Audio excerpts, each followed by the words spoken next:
period in which I thought most kids dropped out of school between 4th and 8th grade.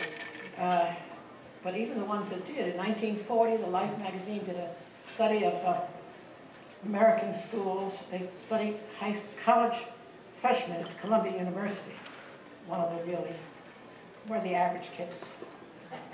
And they concluded that, that American kids knew no history, and they gave examples. They thought, I forget, it was Walt Whitman versus, there was some band leader named Whitman. Anybody know that? Any case, they were poo-pooing the terrible education. And then in 1958, I love this Life magazine cover. It says, "Crisis in Education." Did you know there was a crisis in education?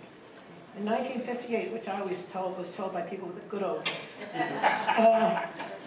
And again, it's, they're comparing them to Russia, and Russia's going to take us over, and the Russian economy is going to destroy the American economy because Russian kids work harder than American kids. And then I lived through the Japanese were going to defeat us all. And the nice news now is the Finns will. The Finnish. Yeah, and what I like about that is there aren't too many of them. So, they're not a serious threat. So what really this all leads to is the question of what in the world is this whole enterprise about? You and I in this room send our kids to schools, and what's it about? There's so many ways of thinking about this that if I just stuck on that theme, I could speak for the next 2 or 3 hours. Because I remember once some friend of mine saying that her son was thinking of dropping out of college. And she said, what's the point of it? You know, he's just another half year. He'd finish. Now he's dropping out now, and it's all wasted. And I said, well, his 3.5 years wasted in 4 years is a great accomplishment. And she said, well, you won't have any diploma. And I began to think about that and ask kids that question. And there's no question, in my mind, that 9 out of 10 American kids today, and probably the good old days too, go to school to get some certificate,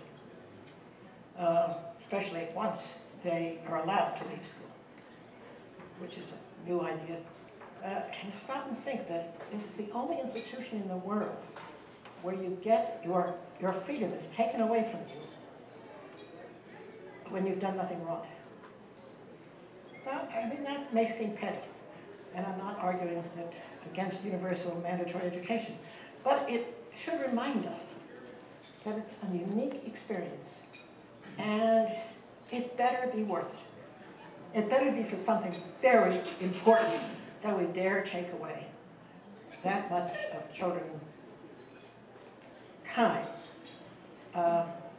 where they are, in a sense, imprisoned in school, where it is against the law to disobey those in authority.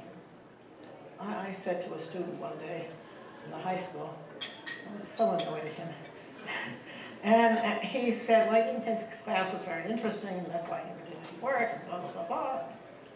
And I said, you know, you might as well stay home. You're not going to do anything. And I said, just go home. And he got up and left the office, politely actually. And about a half an hour later, I got a phone call from his mother saying, he's here at home. He said you told him he could go home. I knew that was nonsense. You would never tell a kid that. And so I'm calling up to say, what should I do? And I said, I hate to tell you that this kid was telling the truth. I didn't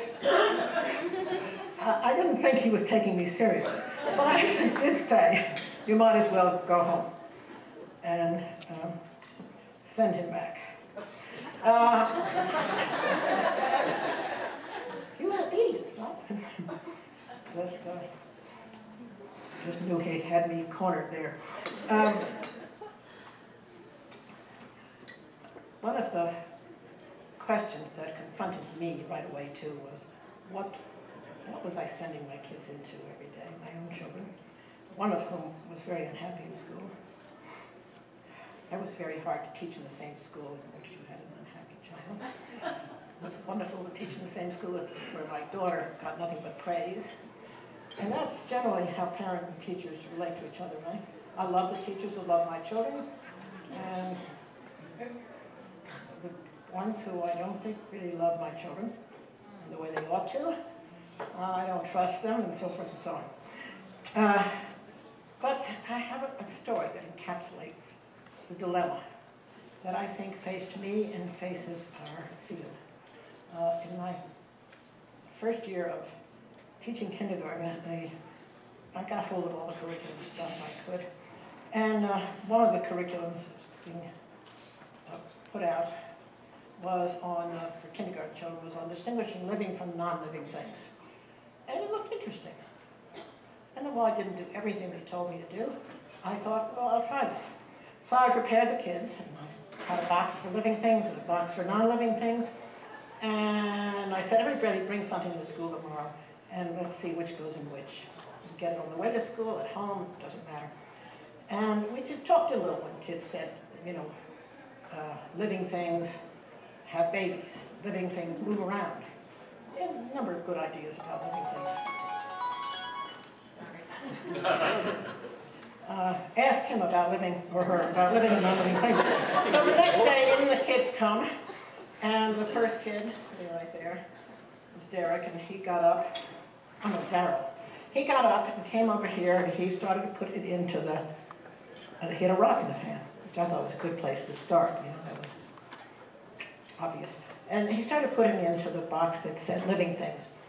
But these were 5-year-olds, and he couldn't read. So I said, Darryl, that actually says living things. I wasn't giving any hints, no, notice. Is you sure that's where you want to put it? And he said, yeah, it's living. And he dropped it in. And I thought, what do I do now?